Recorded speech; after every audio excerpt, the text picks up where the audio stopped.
Welcome, guys. Again, this is going to be a short breakdown. I'm going to do KSW this time. I know that W is something you pretty much want to see, and I do agree with you that KSW is going to be very, very fun on this upcoming weekend. But the fact is that KSW is a very hard promotion for betting, as you know there is no USADA, there is no other things, and I must tell you that for this upcoming KSW card I'm having a lot of dilemmas, but I'm going to tell you now what I think. Petra Chaskova versus Adriana Kraft. This is the first fight. Now many gonna say that Chaskova shouldn't have much of a chances to win, but she was fighting high-level names, and I can't claim that Chaskova is not going to have any chance in this fight. I'm just going to lean Kraft, so Kraft to win. I'm just giving my predictions, so I don't have much time to analyze. I could do it, but I'm very busy these days. Until New Year, I'm extremely busy with my job, so David Martinique versus Kamil Skaradak. David Martinique riding a score of 5-4-0, while Kamil Skaradak is 2-0. Kamil Skaradak is a high level potential, but he lacks in experience. Again, that lack of the experience is not shouldn't be influenced by the lack of desire, because Skaradak is a pressure fighter, and I'm going to say Kamil to win for -275. Now, the next prediction, I'm going to look forward. We transition to the main card now. Madeleine Pervulescu versus Adam Tomashik, the third ever Romanian fighter in the history of this competition. But man, Adam Tomashik is brutal fighter. Only lost to Marsai. Other than that, he outworked Marcin Trzynski. I think for Pervulescu, this might not be the best fight. This is not the fight he wants, believe me. He doesn't want to fight this guy. Tomashik is also, he could be very technical. He has better cardio. That's not going to be easy, man. I think Tomashik versus Pervulescu, no distance, is the best pick, but I say Tomashik to win, -188. So I'm not going to hide this chat or whatever you believe. That's not going to happen. Now, the next fight is Luis Enrique da Silva versus Tomasz Narkun. This is the clash of two vets. You know who is Luis Enrique da Silva. You know who is Tomasz Narkun. Tomasz Narkun, man, he lost to Phil De Vries, Ibrahim Chujigaev, defeated Ivan Arslan, Przemysław Musiala, lost to Goran Redic, and this guy competed at some high-level promotions prior to this. He also competed in Russia. He is a vet of this sport. And Luis Enrique da Silva, 1880, he is, I mean, Frankenstein is a real great name. You know that he fought at UFC. You know that he was knocked out by Gokhan Saki, but he's a former UFC name, which brings a heaviness to his name. Defeated Joaquin Christensen, Jonathan Wilson. He is on a 2-fight win streak.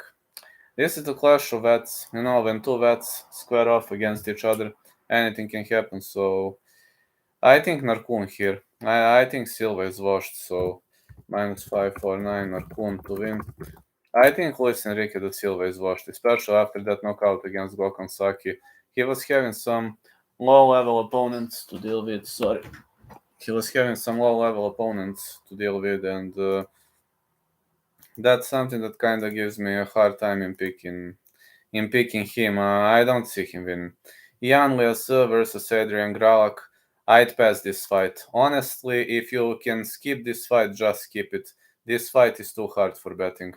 Really too hard for betting. I know Jan Liassu is a heavy favorite, but Adrian Gralak is brutal fighter. He is very scrappy. He is very good on the ground. He knows good sweeps, transitions. He's changing angles. I would pass this fight, or I'd even risk with Gralak to win. +180. I would even risk with Gralak to win. Now the next fight is going to be between Alexi Polishchuk and Adam Soledive. Adam Soledive was having some high-level words, and I've seen 5'8", 66.9 inches of reach out of Warsaw, Poland. This guy was better than Emil Nazirov. He knocked out Pascal Hintzen. And Alexi Polish Chook 10-3-0. He's a young gun, 26 years of age, out of Chook, Poland. He defeated Sylvester Miller on 2 occasions, which speaks about his quality of fight. Sylvester Miller fought for the title at Cage Warriors, so he's not a guy who woke up yesterday, if you know what I mean. He has the experience, but I think Soledive is more dominant in wrestling, grappling aspect of the game, and not a fan of Soledive. I think he's just better in majority of aspects of the game. And the next fight is going to be the clash between Michal Martinique and Daniel Omielanchuk. Now, another tricky fight. Martinique 10-3-0, great fighter out of Czech Republic, 6'2", 80 inches of reach, out of Prague. He was having ups and downs, 1 win, 1 loss, 1 win, 1 loss, even lost to Rodrigo Nascimento, then a White Contender Series.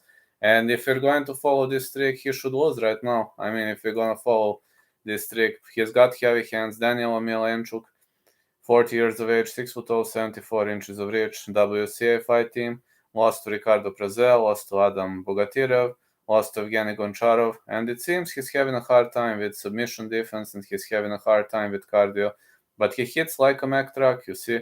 He is a bit washed, out of his prime, but he can still fight very well. He used to be a former UFC name, destroyed Alexei Oleinik, Georges Danho, Chris De La Roja. He was better. He lost to Anthony Hamilton, Stefan Struve, Tim Johnson, Curtis Blades. Omielanchuk has the power. He really has the power. So Martinique should be more durable, but a former UFC name is a former UFC name. Daniel to win, -133. Now we are going to go in the final fight. And the final fight is going to be between Robert Ruchala. This is the main event of the evening, and Damian Stasiak. Robert Ruchala, 7-0-0, 5'10", 72.5 inches of reach, out of grappling, Krakow. This guy was better than Michele Baiano, Patrick Kaczmarczyk, armbar, Daniel Bajant, and Michal Domin. He's a very scrappy fighter with brutal ground game and great cardio. Damian Stasiak, 13-8-0, 5'8", 68 inches of reach, out of Łódź, Poland. Lost to Loma Leskiju, lost to Anton Racic, defeated Patrick Surdin, defeated Andrew Lezhnev. He is a very scrappy fighter and a great fighter on the ground. But here is the problem. The problem is the fact that Robert Ruchala is extremely good on the ground too. And the former UFC name Damian Stasiak was always having cardio issues, which we've seen in the fight against Pedro Munoz and Ping Yuan Liu. Lost to Brian Kelleher, defeated Davey Grant via armbar, but there's no way he's going to finish Robert Ruchala. So I think Robert Ruchala is going to win this potentially via decision. So I'm going to say Ruchala to win, -175, but I don't see Ruchala finishing him either. Ruchala decision. So there you go with my KSW breakdown picks. I'm very busy, so I will try to make LFA picks and then I must get back to my primary work.